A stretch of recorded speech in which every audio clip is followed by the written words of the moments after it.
everybody. Well, I'd like to welcome you to another edition of the Mike and Bradley Sports Scene. I'm Mike Smith, and with me is Bradley Hargis, unfortunately, for another show here.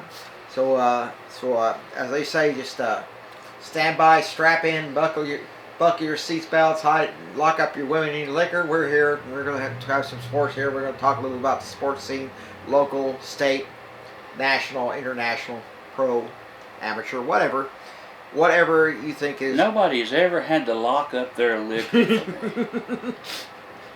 Yeah, well, as they say, it says lock up your liquor and you win. We're here, so anyway, we're chaos for an hour and a half every couple of weeks here on Bledsoe Telephone Cooperative and WATA AM 1110 Pikeville, Tennessee. And of course, as usual, we're going to discuss the high school scene, the basketball scene. Of course, the football is over, so we'll not discuss that anymore. But the high school basketball scene is, of course, the teams disrupted a little by the weather. I don't believe they played the game last night. They were supposed to play CSAS. No, and they didn't play last night. There was no school last night. There was no school, so no game, and that's probably going to more or less going to be scrapped because that's not a district game. However, Bledsoe County will be at Dunlap Friday night to play off against Sequatchie County in the annual basketball version of the border rivalry. That should be a very interesting game. Sequatchie County looking to avenge itself upon the boys team after losing in Pikeville in mid-December. Mm-hmm. And Bradley, obviously the boys are doing quite well. The girls are starting to show some momentum. Well, the girls are riding the 2-game winning streak. Mm-hmm. I mean, beating Marion County at Marion and then beating South Pittsburgh by 1 point. The last game they played, that was great for them. Yeah. I mean, they're 4-9 on the year, 1-2 in the region right now. But from where they have been, the last 2 games they've played exceptionally well. Right. Because they have struggled up until then and have played 2 pretty complete games and beat 2 pretty decent teams, Marion County and South Pittsburgh. Boys have been consistently good. I mean, they're 12-5 on the year, 3-0 in the district. They too have won 2 in a row, beating Marion County and South Pittsburgh. And it's all coming together. And what better place or better time to come together than end of the season when the district tournament is going to get wound up here in a few weeks. If they can just ride that high into that and keep winning ball games, they got a good shot at competing for the district, regardless of what their district record is right now. So basically, is that really you only have 4 teams in the district, so they're Mm-hmm. going to go in. All 4 will go into the region. It just depends on where you place in the district tournament. I'm going to assume it's probably going to be at Dunlap, but they may make that decision in about a week or so. They normally always put it at Dunlap because they say it's a centralized Mm-hmm. location, which is kind of, I mean, I get it, but I don't get it. I mean, used to, the Jamboree, not to go back to football, but Yeah. The Jamboree used to move every year. Yeah. And I think that the host for the district tournaments, district championships, should do the same thing like they used to. Yeah. Bledsoe would, be at Bledsoe one year, Sequatchie one year, Grundy one year, and just kind of keep bouncing it around instead of having it at one place. I just think that makes more sense, and that definitely gives the teams who are participating more incentive to go. Like if Bledsoe County is hosting, it gives Bledsoe County fans more of an incentive to go and support their team, and that's for any team that's playing. So I mean, I think it should bounce around. It shouldn't be limited to just one school, and especially given the fact that Dunlap didn't want to fool with the Jamboree this year. I think lack of teams with primary. Other teams, other schools need to pick that up, and communities need to pick that up and start that back, because the Sequatchie Valley Jamboree is something that definitely needs to keep being played. But anyhow, back to basketball. Yes, we need to move that around, but it probably will be at Sequatchie, like you said. Yeah, I would say probably Grundy is a little far out in the boonies and difficult to get to, and I think the teams were too fond of having to go out there for that night after night, and the weather is also a factor. So you basically really want to try to get it as close as you can. Of course, Grundy County won't have to travel either pretty far either. But like I said, you only have 4 teams in the league right now. All 4 are going to most likely going to be going down onto the region, no matter how they place in the regular season in the district tournament. And That's really one of the smaller districts you have in the state of Tennessee in any classification, that sort of thing. But to be honest, right now is that the program is building. The programs are building back up there. The girls used to be big championship games, but they're building and getting better every year. So that's that sort of thing. So again. Remember right now is that watching the girls play, they've run into bigger teams, and and as one person said is that they got to learn how to handle that ball a whole lot better than they've been handling it. And I've seen them, they're stepping on passing, which is sloppy. Well, the talent's there. Yeah. I mean, the talent's there. The girls basketball team has, exceptional athletes that can play the sport. It's just the lack of, I'll say the lack of being polished. Yeah. The skills, the fundamentals are there. The skill sets have not been polished, and again, that comes with experience. That comes with playing together as a team. That comes with the gelling together and practice, and that translates over into the game. And we've seen glimpses of that happening especially in the last two games, because they've won the last two games. And going into Marion County and winning is huge, and then beating South Pittsburg, that's huge as well. So that's certainly some momentum to ride in to the next few games, especially with the big game Friday night. And they're going to have school tomorrow. They're going to have school Friday, so that game will be played, and that's a huge game. Bledsoe-Sequatchie is always a big game, and the girls are going to want to avenge the loss at home. Yeah, absolutely. I would suggest if you guys do go to the Sequatchie County game Friday night, show up early, because sometimes is that because of maybe weather coming in, they move it up a little bit. They did that a few years back, I seem to recall, and so normally that's probably a 6 o'clock tip off, but you never know. They push it back up to 5. Kickoff. Tip off. I said. I didn't say kickoff. I'm still on football too, so yeah, it's all your right. your mind's in the gutter again, which is nothing new with you. And but anyway, like I said, we like the fans to show up Friday for that game. After all, it is a big game. Bledsoe and Sequatchie County, a district match. If Bledsoe boys sweep Sequatchie County, that's going to pretty much at least probably get them either in first or second place in the region. Another reason to get there early is to get a good seat. Yeah, actually, Because unfortunately, Sequatchie doesn't have as much room as we do in our gym, but for some reason, Sequatchie does like we do, and they sit on 1.5 sides. Mm-hmm. So that puts Bledsoe just kind of crunched there together. So get there early, claim your seats. Just just like on that movie Far and Away, with Tom Cruise, take your little flag and stick it in the bleachers and say, "This land is mine, mine by destiny," and claim the land. That way, Bledsoe can have some room down there. It's going to be an interesting game. It always is, especially the boys' game. It tends to get physical. It did the last time we played them, so we'll see what happens. See what happens when we get down there in Sequatchie County Friday night. I was watching The Blind Side the other night. The story about the football player and all that. And I thought that, the guy sitting there, he's hitting that down there and like this, and the referee's not going to call a flag and all that. And so, the player somebody just took the guy, kept pushing him back and pushing him back, and then he shoves him and he throws him over a retaining wall, and they said, "Well, what are you going to penalize him for?" "I can't penalize him for holding." Excessive blocking. Excessive blocking. Since you mentioned that the star that played Michael Oher in that movie is in the hospital. Right? Was in the hospital and was on life support. Last I heard, I think he's probably off of it now, but he is he's not doing very well. So we. I don't know the guy aside from the movie, but I tell you something right there. don't mess with that guy on the football field. That puts you away. Yeah, really. But to get back to basketball, it's going to be a lot of excitement Friday night. We'd like the fans to show up in force to cheer the Warriors on to victory. Remember, it's not Border Rival is not just football. Mm-mm. It's basketball, it's softball, it's baseball, flag football. I believe they may have it.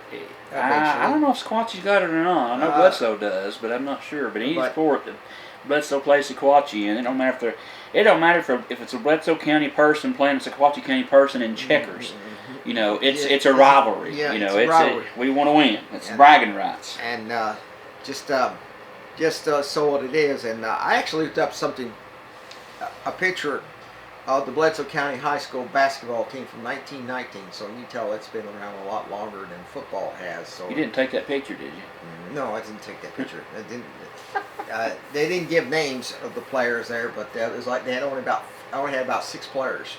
Oh wow! So that tells you right there is that then again they probably played a little bit differently and played. You probably played 3-on-3 on each end that time, didn't you?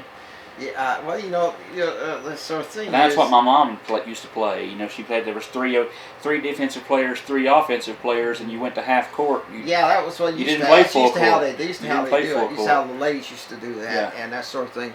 A few years ago, they celebrated that. I remember when I was at Lusk School when it was still up.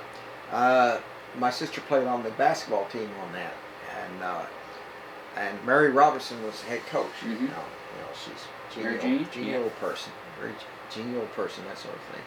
And they would have me go fill up the water bottles in the gym. They would pay me a nickel a bottle. So I was making some. Sure. Yeah. So I was making money even then. So hey, and nickel get you Coke and candy bars. Yeah, it was. Change back over at Lee's store. There used to be a store. Over at Lee's store, yes sir. Yes, it did. It used to do all that. We used to go to Lee's store. Coke, candy bar, and get change back. Yeah, I think it was like you get a Coke or a Mountain Dew for 10 cents.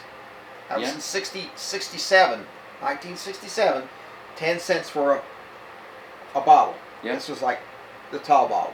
Okay, when we come back, we're going to start going to the college ranks, the college football national champions, and the college basketball, and how that's going to work out for everybody involved. As you're watching the Mike and Bradley Sports Scene here on Bledsoe Telephone Cooperative Channel 18 and WAT AM 1110, Pikeville, Tennessee.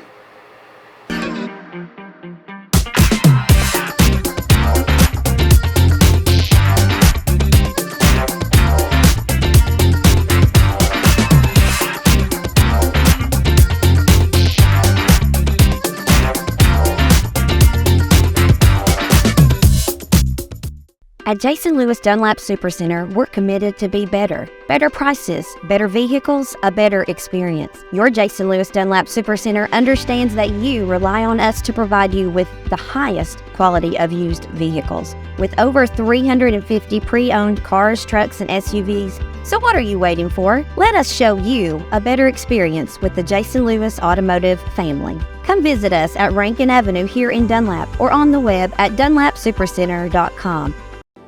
A good bank has people you can depend on, people who grew up here and can handle today's issues and growing technology.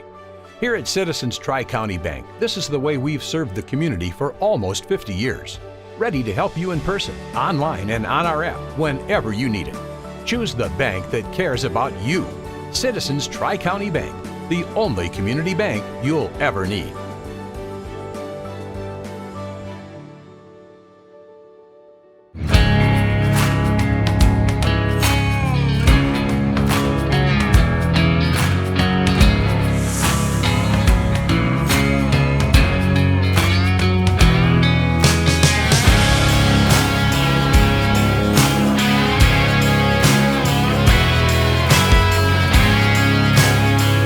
Support small business and shop DunlapMercantile.com.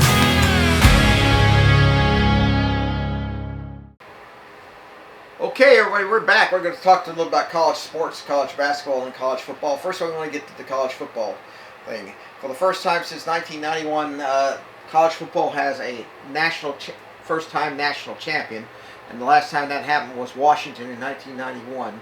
And that'll be the Indiana Hoosiers, as they went 16-0. The first team since Yale in 1894 to go 16-0, and they won the national title unofficially. They defeated Miami in the Orange Bowl. Basically, that was a good game. Defeated Miami at home, basically. 27-21. Miami put up a good fight. That was a good game. I watched the first part of it, and then I was just like, I lost interest. Keep on moving on. Indiana, seemed to be playing fairly well. But, they pulled it out. And Miami goes back and reloads. It brings in some recruits and things like that in the transfer portal to really up their game. So we'll see what happens next year. But Indiana right now are riding that high. And, as crazy as it might be, Mendoza's leaving. He won the Heisman. He is graduating out. He actually can stay as a grad assistant. I think he is. He's going to try to enter the draft, see what he does. Yeah. But in any case, Indiana still picked very, very early to be number 1 next year. So. Yeah, the thing about it is that Indiana's losing his strength and training coach to Tennessee, so he's here in Knoxville, so that sort of thing. But if you look at it, it's actually the 40th anniversary of Miami losing another national championship to Tennessee in the Sugar Bowl. So so that's sort of a bit of a reminder of that. But if you look at Indiana, they and I was watching a video of the basketball arena in Bloomington, and it was decked out in Indiana fans. It was like wall to wall Indiana Hoosier fans, and just they were absolutely celebrating and partying. In fact, there were no high school basketball games played that night in Indiana. Everybody was glued to the screen to watch Indiana. So Indiana goes 16-0, first time since Yale in 1894 to accomplish that feat. They, for the most part, dominated opponents. They had, of course, the close ones against Miami and Ohio State were two of the close games for them. In 2 seasons, which is how long he's been there, Coach Cignetti has gone 27-2. Yeah, 27-2. He turns a 3-9 train wreck in 2023. And he goes to the playoffs first year. Then he goes all the way to the national title. Well, Indiana, it's historically Indiana's a basketball school. It is still a basketball school. You think Bobby Knight, you think Indiana Hoosiers, you think basketball. You think that is the cream of the crop there. Yeah. And very rarely, except in the last 2 years, do you think of Indiana as being successful at football. Yeah. And whether that is credit to Cignetti, which I think is a very large part in it, or whether that is the credit to the players coming together. Thing I like about Cignetti and Indiana is, they have some, pretty good talent, but they just didn't seem to be making blockbuster NIL deals and bringing in like 5-star recruits. They took what they had and made what they had better. They used the 3, and even there's more to college football than just NIL and being, a flash in the sky star 1 year. You develop that talent like they used to. Cignetti brought some talent in, but one thing that he did, he had an old school approach to winning a national championship. It took him a year, was successful. And the following year, built on that, not many transferred out. A lot of people stayed there with him, stayed the course, and he used an old formula to be successful against a Miami team who didn't do that and tried to build talent now. And you've got teams like Miami, you've got teams like LSU, you've got teams like Ole Miss, you've got teams like Alabama. All of the big teams are really pulling in that transfer portal. Tennessee tried. Yeah. Tennessee didn't get to sign everybody they wanted to sign. But if it teaches you anything, you can win with the players you got. Yeah. If you will just tap into their ability, find a way to give them the advantage, and that's what Cignetti has been instrumental in doing at Indiana. They've been outmatched, they've been outmanned, but yet somehow he's found the proper leverage, and whether it's a play call or whether it's whatever it might be in defense, he's found a way to basically get through and to succeed defensively and offensively. Now, I heard somebody make the comment that in a couple of years, when somebody finds out his trick and they stop him, he's going to be bad again. I don't know, but until he does, he's going to be riding high on. He'll drop down a little bit, but he won't drop as low as it. Now I know this thing, and I'm looking at this T-shirt, and I'm sort of, oh my God, what am I looking at? I don't always moo ha ha ha ha, but when I whoa. But voodoo, what in the you world don't know does that mean? Can you not read? I can read. I just wonder what in the world you're Have you not? In 1976, the Muppets came out. Yeah, I know. With arguably one of the most mind-wrenching, stuck-in-your-head tunes that you'll ever hear. Yeah, this sort of, yeah. And you should know. I know, because I've seen the video. Manamana. I mean, and it sticks in your head. That's what this says. That's what this is. It's the Muppets. In 1976, they came out with that soundbite. Never said a word except manamana and do-do-do-do-do. And it has stuck and been a staple. I'm afraid this is probably going to be our opening theme song from now on. Well, I don't know about that. I said, I looked at this and I said, oh my God, what is he doing to me? Well, you wanted Super Chicken to be the theme song. Yeah, well, the Super Chicken made more sense. Well, it described you more than it did me, though. Yeah, whatever. You're the guy in the center. Can we get back to Indiana? Yeah, I think we can. Can we let's get back to the lighter side of things here. But Indiana, Cignetti, he turned the program around. Now, the other coaches you can compare with would be Bear Bryant. He comes to Kentucky. That's a basketball school. Okay, he comes to Kentucky. They're 2-8 the previous year. He turns it around immediately. They start going to bowls. In 1950, they win the SEC title and a national championship, according to one. So that, of course, that took 5 years. But then again, Bryant, those things were a little different then. You didn't play 16 games. You played 11, maybe 12 if you got lucky. But yeah, I would say it's Cignetti. I know a lot of schools probably try to pull him away. Penn State tried to get him.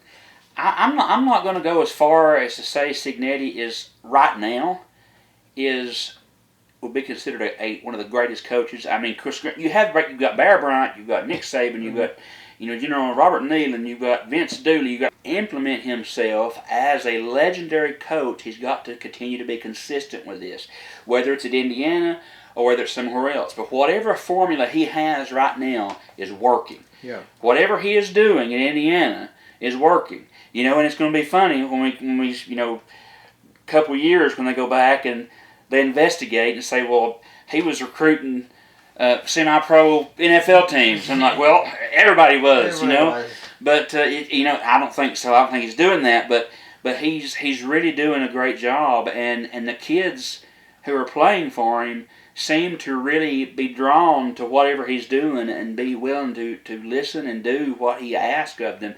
The coaching staff altogether, I love the fact that he don't show much emotion. The scowl on his face when there's calling a play, and his eyebrows raised a little bit. Yeah. And he finally smiled. He finally smiled in the post-game conference after the national championship was won. And he's just very serious. He's determined, and he's got the tools and he's got the ability to go down as a legendary coach. But one national championship's not going to do it. I mean, he's got to be consistent, and I think he can. I'm not taking away from him at all. I think he can be successful on a regular basis. I don't think he's going to be able to continue that same success at Indiana.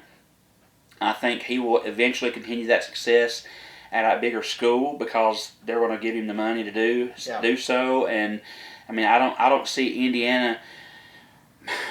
I know they've in the last 2 years they have, but I don't see Indiana competing salary-wise with an Ohio State, a Michigan, a Clemson, an Alabama, etc., etc. I mean, again, it may be different. Maybe there's more at Indiana than we can see, but meets the eye. But I don't see them being able to hold on and retain the coaching staff that is being successful to other larger schools. The weight, strength, and weight coach. They took out. Yeah. I loved his quote after the game. He says, "I'm going to go out and have me a beer." that tells you he tells you that he's not a guy who likes fancy stuff. That he's just going to go out and enjoy himself. And no doubt, Indiana is proud, and congratulations to the Hoosiers of Indiana. If there's any Indiana Hoosier fan there or any Big Ten team, so let's come across this while we're at it. Does this mean that the Big Ten has now supplanted the SEC as the nation's premier conference? No. I've heard that, and I've heard that argument. And one thing that it's done now, and here's the deal, and I'm pro SEC. Don't get me wrong, but one thing that NIL has done, it has leveled the playing field quite a bit, because what the SEC was doing under the table to get these big recruits in is now on top of the table, and everybody can do it. I mean, that's just the fact of the matter. Yeah. And it wasn't just the SEC, the Big 10, the Big 12, the ACs, all those schools, all those conferences were doing it. It's just that the SEC had more pull because of the standard they had, and they were able to pull in better recruits. With now the NIL and the transfer portal, it's leveled the playing field in many ways. But to say that the Big Ten has surpassed the SEC in regards to standards, as far as being the conference, the power conference, no. Because, I mean, you have to consider, every sport across the board. I mean, again, you go back to Indiana, Ohio State, Michigan, Penn State. Let's take those big four. Even though they won the national championship, and even though they were ranked in the top, well, Penn State wasn't. They foundered a long time ago. But even though those teams were ranked, they still, even in the NIL era, do not play the quality opponents week in and week out in their conference schedule. Yeah. Because and everybody's like, well, the Big Ten beat the SEC in their bowls. Well, okay, that's because how many players opted out? How many players transferred out? How many players declared for the draft? You got to figure out all these other variables in this. Did Illinois beat Tennessee? Okay, well, we were without 3 receivers. Yeah. Well, Vanderbilt lost. Okay, well, who were they without? They were without a lot of players, too, that opted out, that went to pros and entered the transfer portal. I mean, every school that you have, when it gets to the bowl game, that brings up another thing I'll get to in just a second. But as far as the quality of schedule, if Indiana, and again, good team, not taking anything away from them, but if Indiana played, I forgot Oregon being Big Ten. Yeah.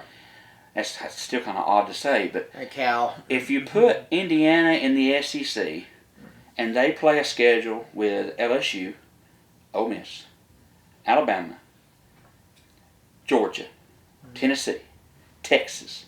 Yeah.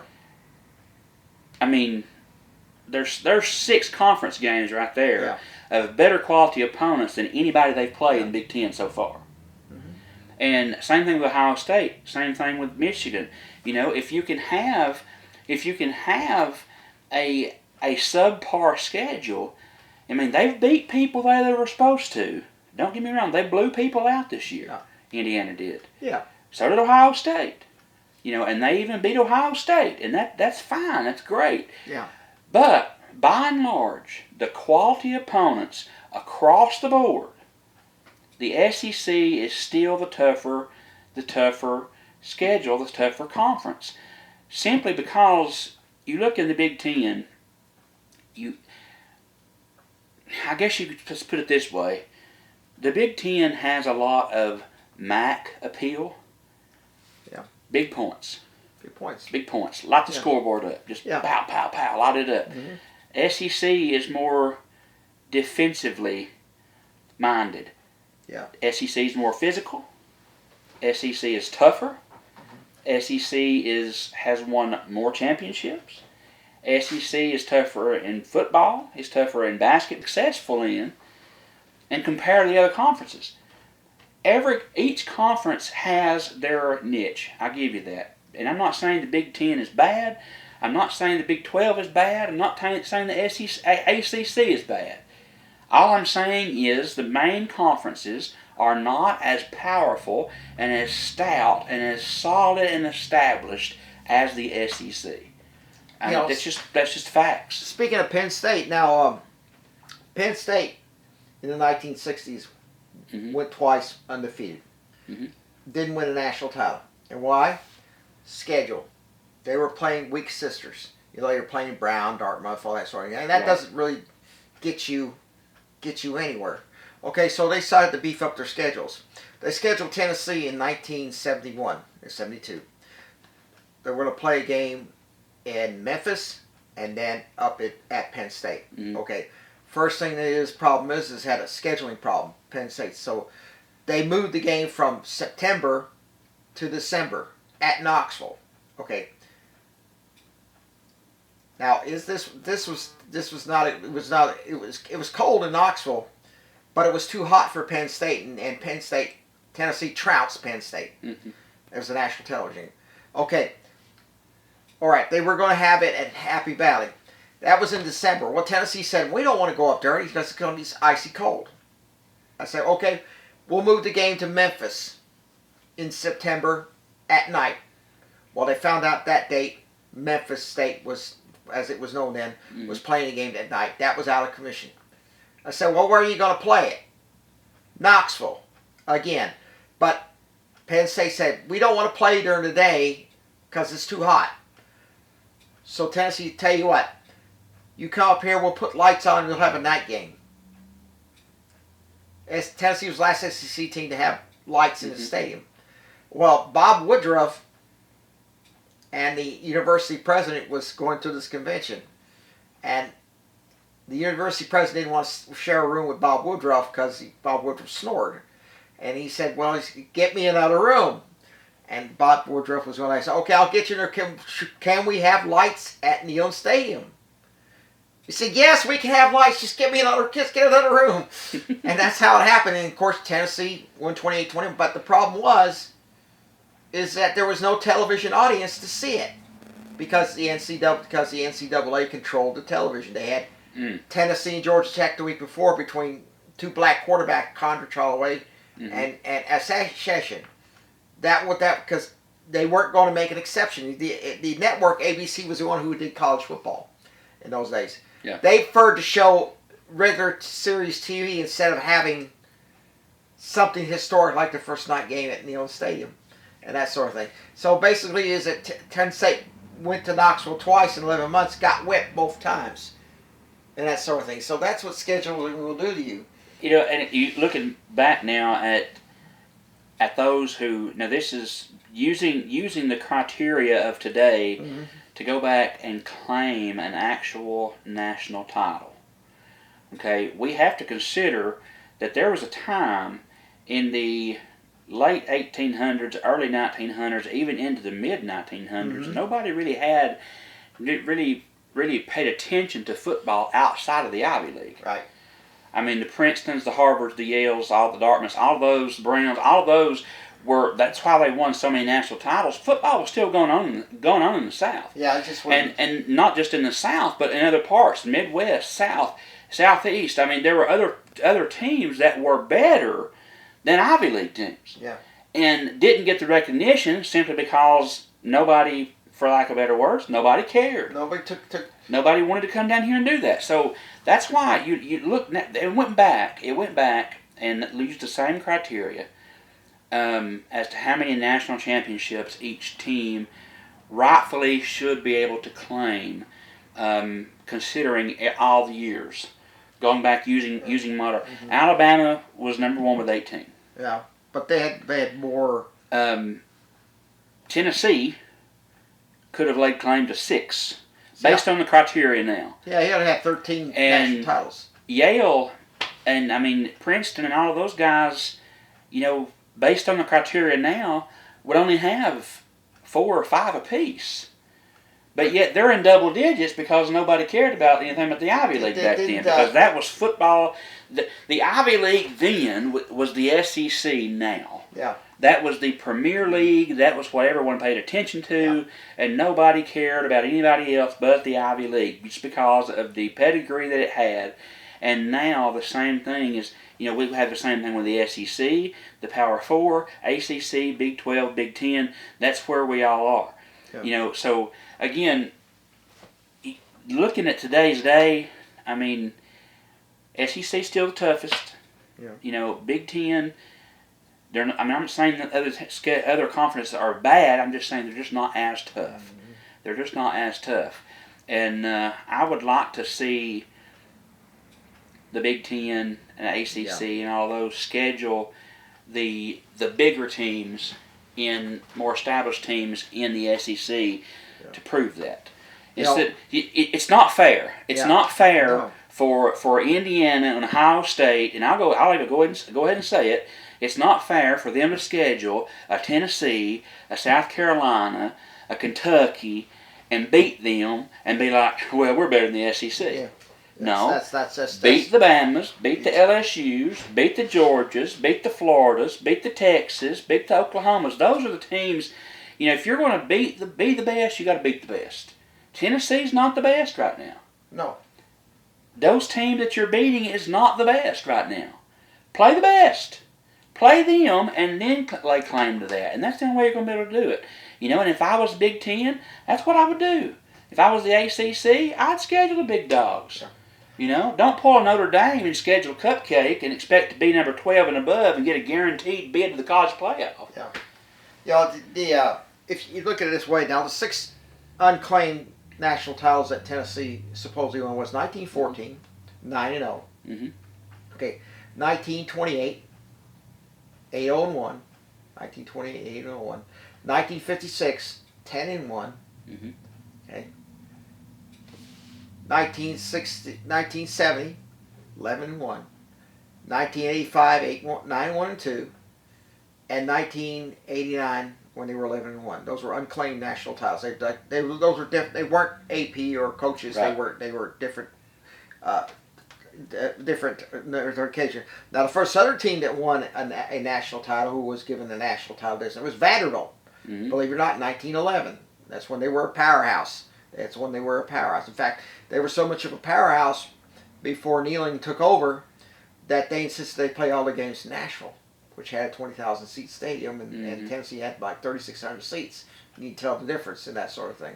So, but like I said, it's a different thing. Now, I'm not saying that next year Ole Miss and Vanderbilt will be as good as they were this year. They're not. Without Pavia around, they're going to be a 5-16 win team. That's it. Clark Lee is built, but he's going to have to find a quarterback that's going to be capable like Pavia without the arrogance.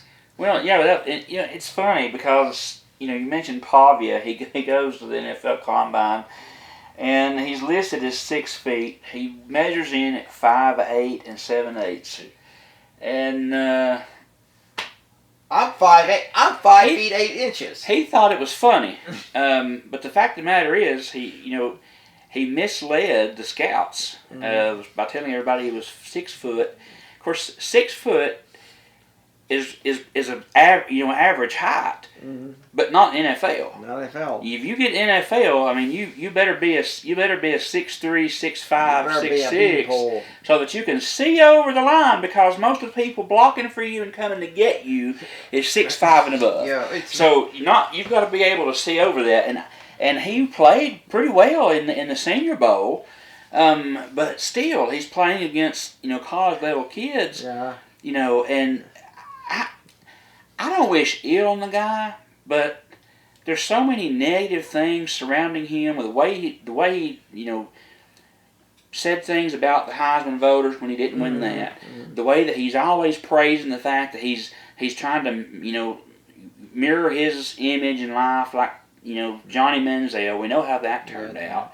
And the fact that, now he's intentionally lied, saying he was 6 foot, a little over 6 foot, and now he's 5'8". Yeah. I mean, and again, there's nothing wrong being 5'8". No, I'm 5'8". I'm just saying. I mean, but at that level, why? Rob, Just shoot straight and say, look, he's a good player. Be humble, and be successful, and he would be all right. But no, he wants to lie about things. He wants to be, for lack of better words, punk. Yeah. He wants to be a punk, and he wants to, be rude about things.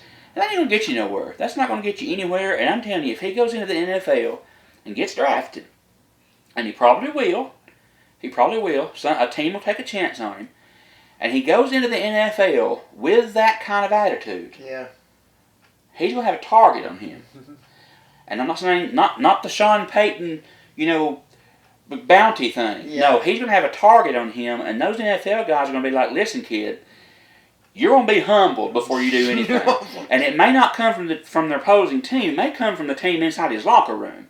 So the kid needs to just chill, okay? Just let his stats speak for itself. If he gets drafted, he gets drafted. If he don't get drafted, don't go cussing teams for not drafting you. I mean, my goodness. If you be a running back, 5'8", 220 pounds. Yeah. That's a running back. That's right. In the NFL. Robin Williams. Unless you're Derrick Henry. Talked about his experience in playing football in high school. They said he was so terrible that the coach suggested to go play another sport.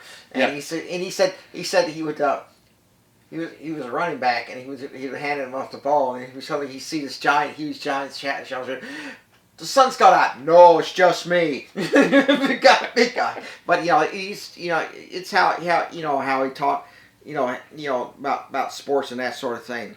But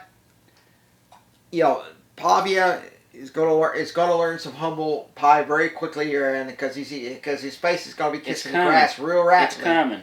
It's going to come. If he don't calm down and he don't stop shooting his mouth off, somebody's going to shut him up, and it's going to come on the football field, and it's not going to be pretty for him. I'm just saying. I played football. Ethan played football. We know how teams handle things. It's not going to be pretty. Yeah. You're going to go in there and you're going to be riding high on the hog, and next thing you know, somebody's going to blindside you and knock your plumb off your rocker, and that's the way it's going to be. Well, aside from that, aside from Pavia and his, he did well in the Senior Bowl. Day one standout in the prospects, Colton Hood, cornerback from Tennessee, played exceptionally well. Yeah, he did well. Increased his draft stock majorly. Still didn't get in the first round, but he certainly, as far as projection, but he did increase his draft stock, incredibly well. Yeah. It is predicted that Tennessee will have 2 first-rounders this year. Jeremiah McCoy, despite not playing a snap last year, is expected to go number 13. They're thinking he might go to the Los Angeles Rams, not 100% sure, but certainly a possibility. And they're expecting or predicting that the Buffalo Bills will take Chris Brazzell at 26th. So there's 2 first-rounders from Tennessee, potential first-rounders, and Colton Hood knocking on the door. Could be 3 first-round draft picks in the draft coming up, and that's huge for Tennessee. Yeah. Especially to be producing that talent again, and to be back in the first round. That's awesome. So look for that. Of course, Lee Hunter did well from Texas Tech. Keelan Rutledge, inside-outside linebacker from Georgia Tech, did very well. T.J. Parker, the edge rusher from Clemson. Those are like the top key prospects that really went above and beyond day one on the Senior Bowl as far as the standouts and being prospects and getting drafted. The interesting thing about football, since we're on college, NCAA, of course it's old news, but the NCAA is going to be investigating Ole Miss because of their quote-unquote tampering with Dabo Swinney and with the linebacker that came from Cal. What was his name? I believe it was Luke Farrelly. Transferred from Cal transferred to Clemson, transferred to Ole Miss. And if it holds true that what Dabo Swinney put out in the press conferences, if those text messages find to be true, then it is blatant tampering. Yeah. Because he signed with them. That apparently the message said, "We know you signed with Clemson, but what is your buyout?" They were. That's come on, and I don't blame Pete Golding. He's trying to build a program, but there's an honorable way to do this, and that's what And I don't agree with Dabo Swinney completely because he's not buying into the NIL thing. Mm-hmm. He's still playing old school football, more so than Cignetti is at Indiana. So I admire that, but you got to keep up with the times, and it's only a matter of time before Clemson turns him loose. But at the same time, keep up with the times, but do it honorably. I mean, don't go behind somebody's back and do things like that. That's what I don't like about the way Golding handled this. If the things show up to be true, but again, that's going to be investigated, and NCAA, have fun with that. Darian Mesna, the quarterback from Duke, he settled with Duke, and signed with Miami. Cooper Barkate, the wide receiver also from Duke, they both went to Miami this past week. So it's they've reloaded. And one interesting thing that I read, Deion Sanders. There's people speculating that they want to bring him to Cleveland. They want him to be head coach of the Browns. The only reason they want that, so Shedeur Sanders will get to play and all this stuff. And I understand it. But something that he's doing that I can't say that I have to say that I do agree with. I do agree with it. The standard that he is putting forth at Colorado. If you are late for practice, $500 fine.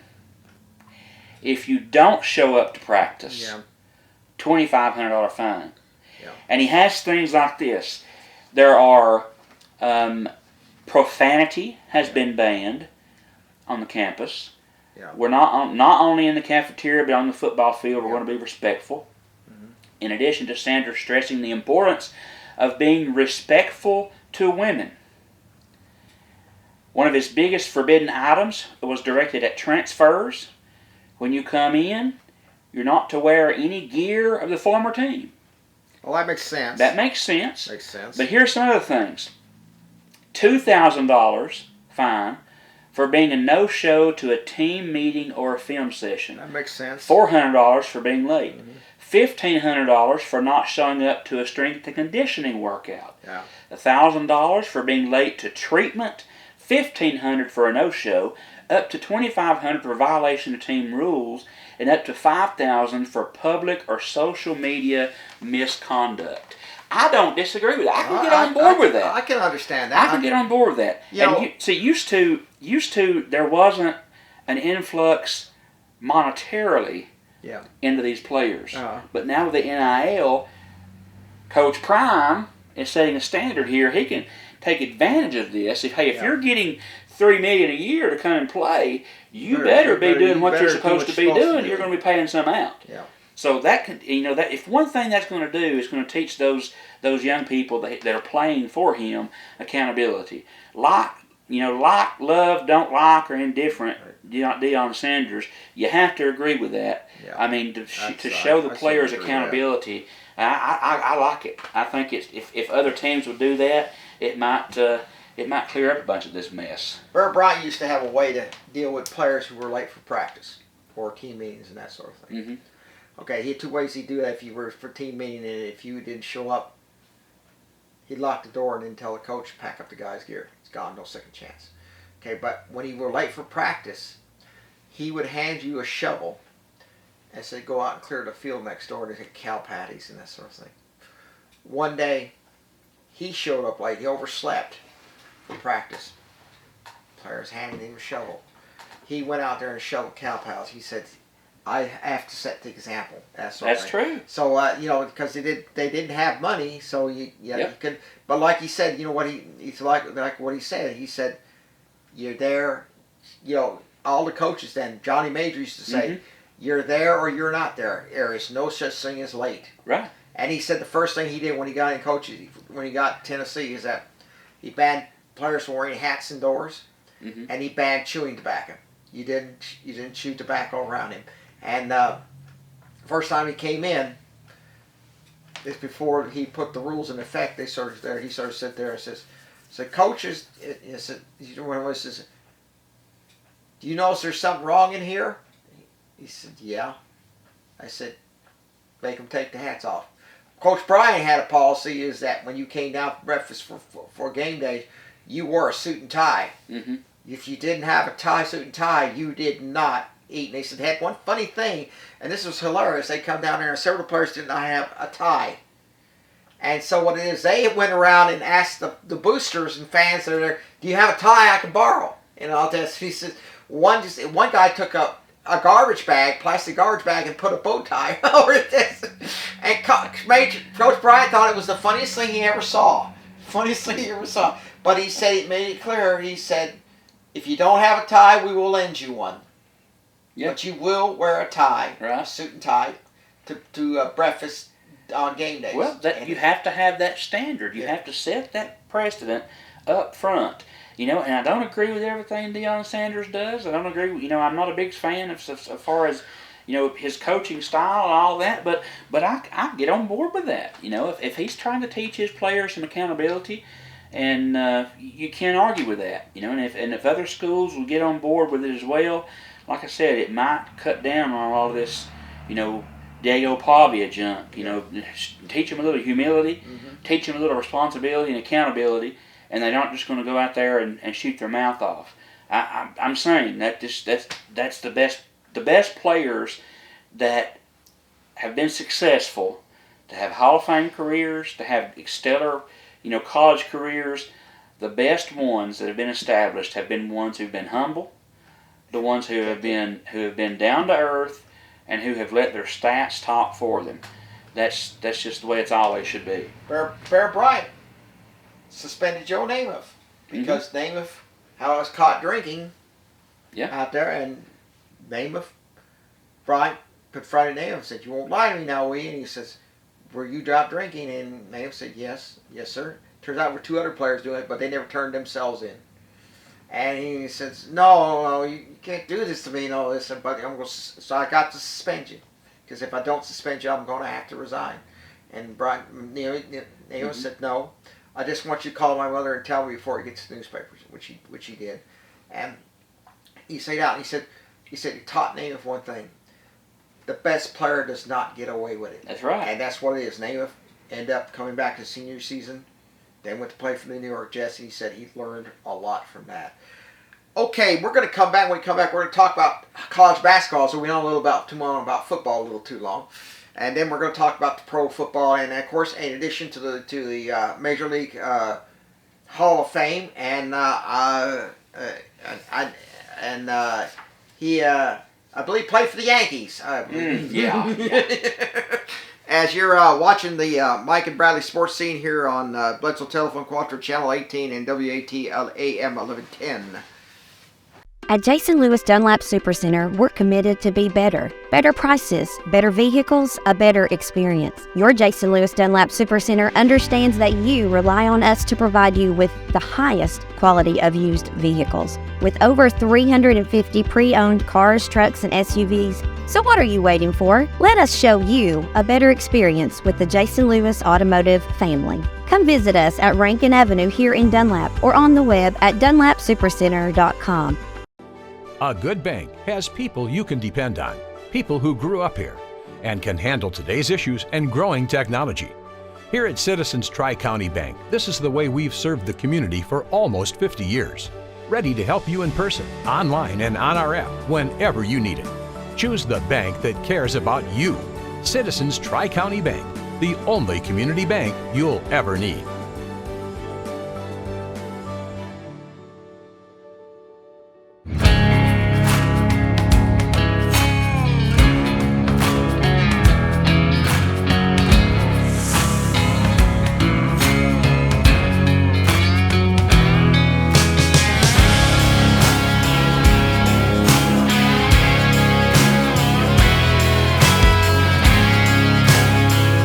Support small business and shop DunlapMercantile.com.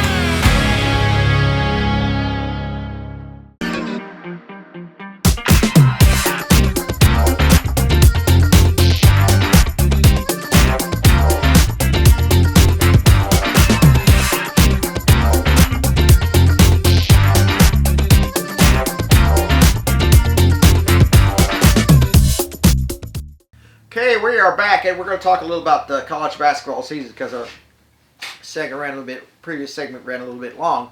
Of course, the Lady Vols and the Vols in the midst of the thing. The Lady Vols are doing quite well, undefeated in conference play, and obviously 6-0. 6-0, and sort of going back to the old Pat Summitt era. And while the men's team stumbled a little bit, but doing all right considering. Well, they stumbled, but they got it back against old Alabama.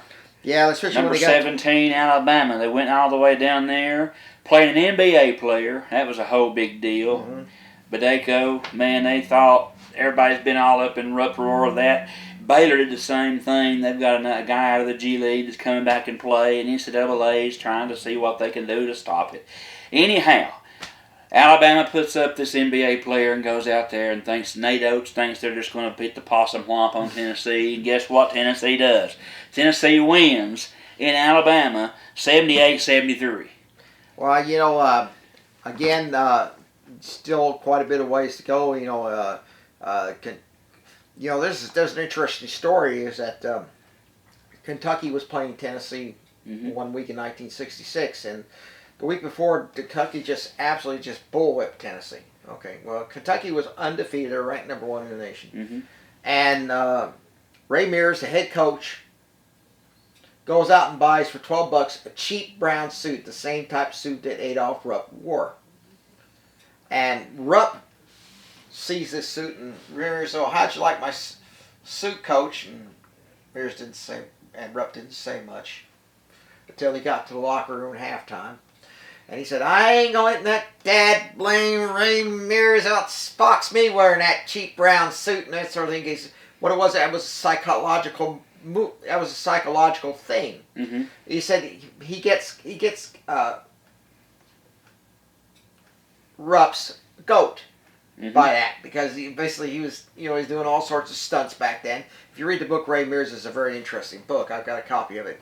But he said to come out there, and Tennessee whips Kentucky by about 15 points. And that was the only regular season loss that Kentucky went through that year.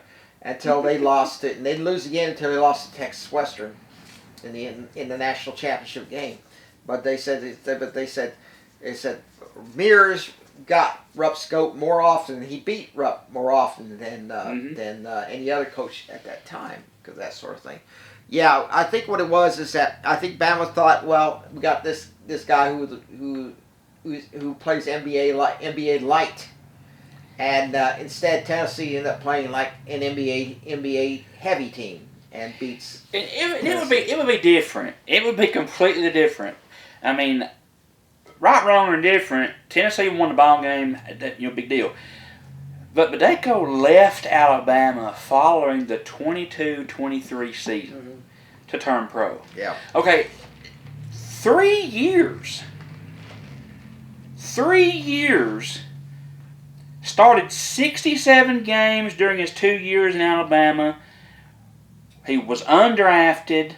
Badeko went and signed 3 NBA contracts. Yeah. With different teams. Yeah. Never appeared in the league, but he played in the G League as recently as last week. Lastly was with the Pistons. Yeah.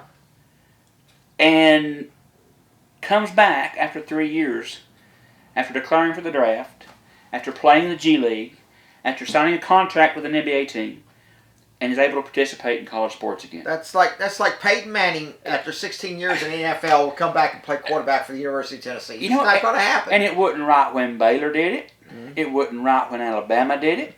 If you declare for the draft and you are a contract player with an NBA team, I don't care if you're a contract player and you're washing towels.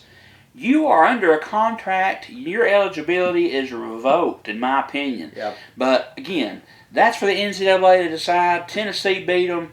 big deal, we're moving on. And Tennessee boys, man, they just keep swapping back and forth. Lose to Arkansas, beat Texas. Lose to Florida, beat Texas A&M. Lose to Kentucky, beat Alabama. It's just lost win, lost win, lost win. Not like the girls. Yeah. The girls have won 7 in a row. Yeah. And they're moving into, Mississippi State. They play them tomorrow night. And then the big game Sunday, February 1st. Yeah. The marquee matchup with the Lady Vols is they're back in Yukon. They're back in Connecticut, and they're going to be renewing that rivalry that was there when Ariema and Pat Summitt and company were head-to-head, and it could be really the last time that the Huskies face any quality opponents before the NCAA tournament. Yeah. But the Lady Vols are number 14. Tennessee men are not ranked. They barely did miss the top 25 this week. At number, I guess you might say number 26, because they had the next amount of votes. Lady Vols are number 14, like you mentioned, undefeated in conference play. Yeah. They do play UConn Sunday. That's going to be a major event. Yeah. Can they compete? It's going to, they're on a 7-game winning streak. Things are clicking right now with them. Mm-hmm. Since they lost to Louisville, they have been on fire, and they're looking to continue that in the last quarter of their season, though. Especially with Lady Vols, they have number 1 UConn, number 23 Georgia, number 3 South Carolina, number 4 Texas, number 10 Oklahoma, number 6 LSU, and number 5 Vanderbilt. 7 of their next 8 games are against top 25 opponents. Tennessee boys, they've got 3 ranked opponents in the rest of their schedule: Vanderbilt, Alabama again, and then Vanderbilt again. So the girls have got a tough road to hoe, especially with a lot of those teams being in conference play. The only one that's not really is UConn. But they've got a shot here to really make a statement if they can just get behind the coach, get behind each other. They found their groove. The Tennessee girls found their groove. The Bledsoe County girls hopefully have found their groove. Girls basketball might be coming back to its preeminence where it was at one time. I hope it is. And it's going to be interesting to see what they do, because the girls they're talented, the boys are talented, and right on the cusp of March Madness here, in the next month. So toward the end of February, we'll kind of have an idea, or middle of February, we'll kind of have an idea of where they're going to be seeded, even though the season's not over.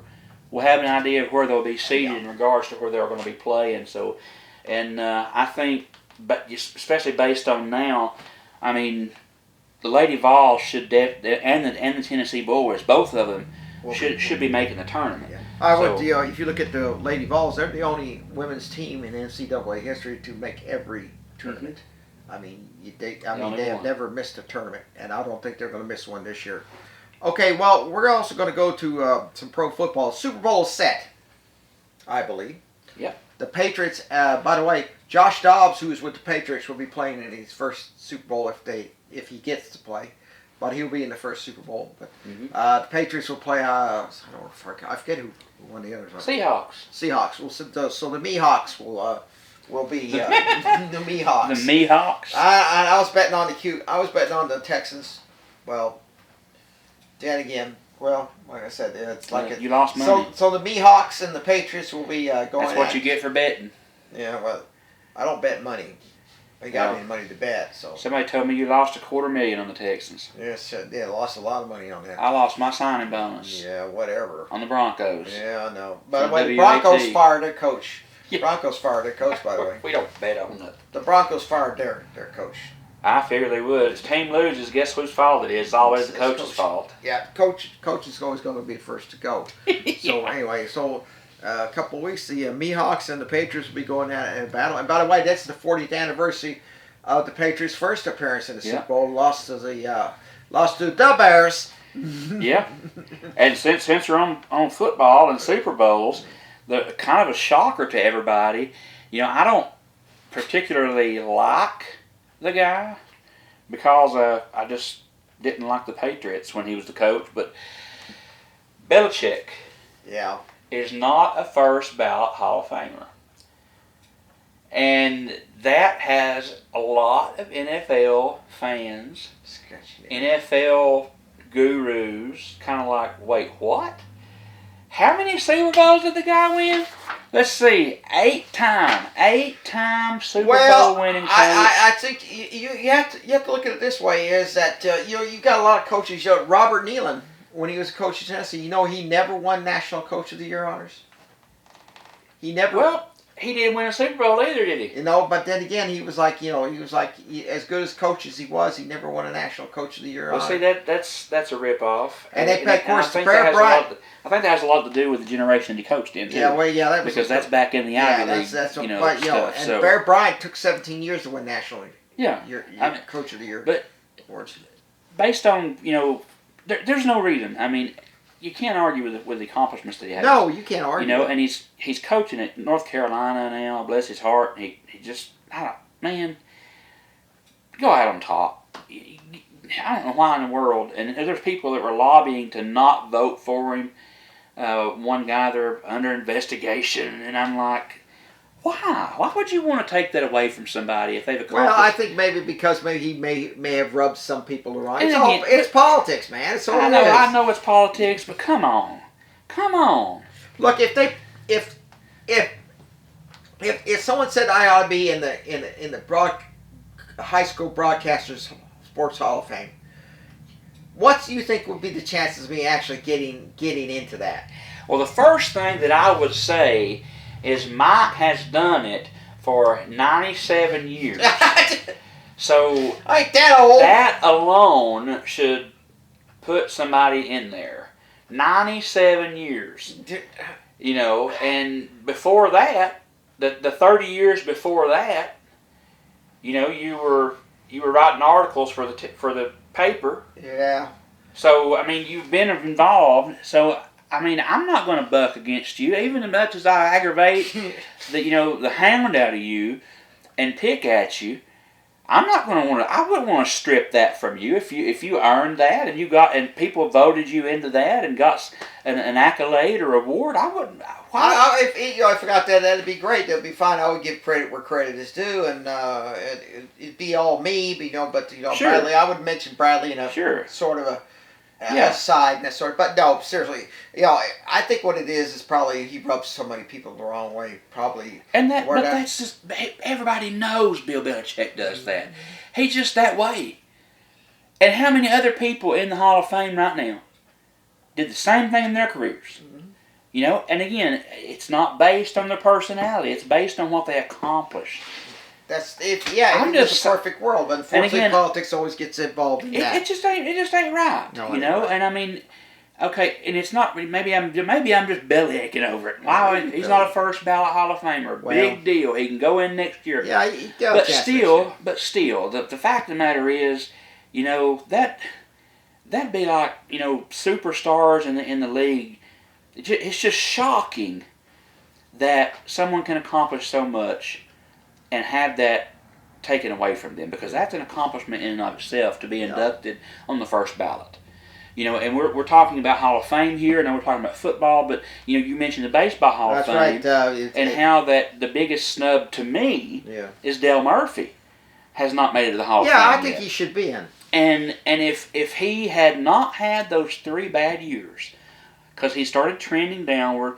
He had those last, the 2 years he had at Philly was bad, and then the 1 year that he played at Colorado, it was just terrible. Colorado was the expansion team. Dale Murphy came in with leadership, trying to build it. And give it a foundation. He lost it. He wasn't as good. He wasn't as solid as he was. Dale Murphy won 2 MVPs. He won all these accolades. He was a good player. And there are players in the Hall of Fame right now that have not accomplished what he's accomplished in a career.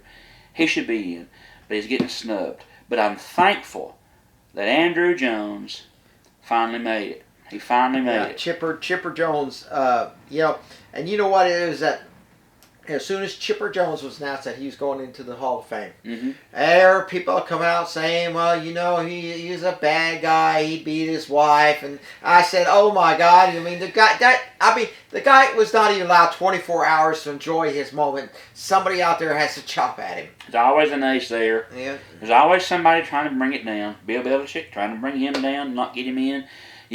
But the fact is, personal life aside, again, you cannot argue with accomplishments.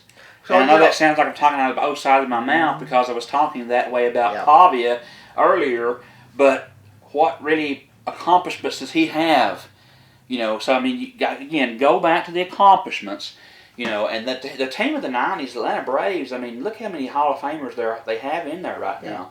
There's Fred McGriff, there's Chipper Jones, there's Glavine, Smoltz, Maddox, now Andrew Jones. I mean, there are Bobby Cox. I mean, all those guys that was in the Braves' heyday. And Lord willing, I'll be able to go back to Cooperstown again in July and see that. I've went and watched all the Braves that got inducted out of the team of the '90s, and I can't wait. Lord willing, I'll get to go up there and see him being inducted as well. I'm excited about that. But he should have got in last year. Murphy needs to be in there. And it's not just because I'm partial to the Braves. Yeah. It's just they just need to be in there. You're not partial to Braves like saying that my car's a drag racer. Yeah. That ain't necessarily so. So I know we know better, don't we? But anyway, congratulations to Mr. Jones, Chipper Jones, for his Andrew Jones. Chipper Jones is. Well, Andrew was the one that got in this year. Well, Chipper got in. Yeah. Well. Whatever. 4 years ago. Whatever. But now, why did they put Chipper Jones by it? That's what I like to know. Maybe a misprint. Andrew Jones, center fielder for the Atlanta Braves, is going into the Hall of Fame this year. Chipper was the class of 23, 22, 23. I don't remember. But anyway, congratulations to them, whoever they are, for getting in and doing all those things, and maybe. Like I said, this sort of thing. You look at people. You look at in baseball, Shoeless Joe Jackson. He should be in. He should be in because of what he does, and all those guys that were basically restored to eligibility. Well, with probably the exception of Pete Rose, which I still have my doubts about. But like I said, those guys who were banned from baseball for dubious reasons at best. A couple of them were not reinstated to baseball because basically the charges were more or less obvious, and that's only one was hit for gambling, and which is a big no-no, and that sort of thing. But again, you can make a case for all these guys, and you look at Shoeless Joe Jackson and all those other things. Shuffling Phil Douglas, you should be in. I think they just put them in a batch, saying, okay, all these guys are going in the Hall of Fame because they did great things, and yet they were banned for dubious reasons and that sort of thing. Well, I think this should do it for us here. I think so. As really is that. I hope that everybody made it through the winter snowpocalypse. The snowpocalypse. Snowmageddon.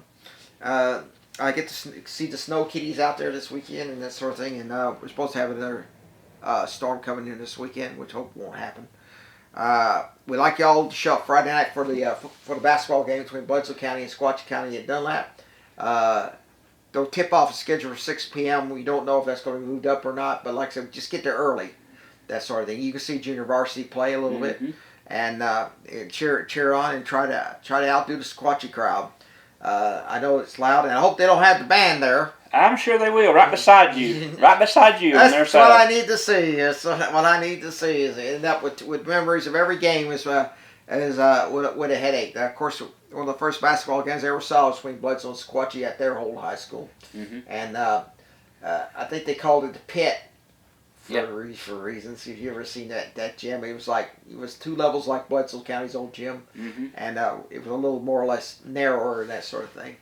But anyway, we'd like to get you to come see them Friday night. We'd like the fans to show up in force.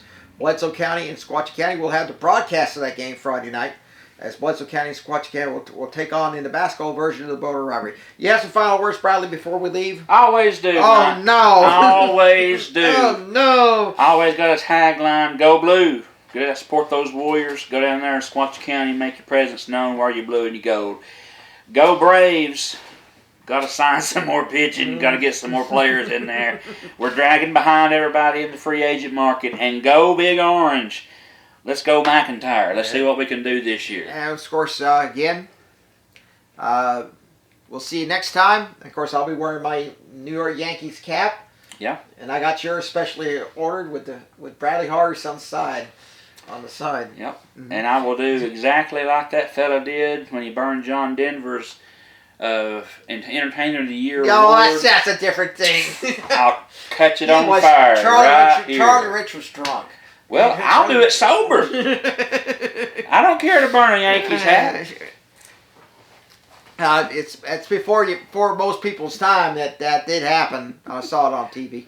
But anyway, just do it here, and we'll see you for the next episode of the Mike and Bradley Sports Scene here on Bledsoe County Telephone Cooperative Channel 18 and WATA 1110, Pikeville, Tennessee. Good day, everybody. Brought to you by Bledsoe Telephone Cooperative in the Sequatchie Valley.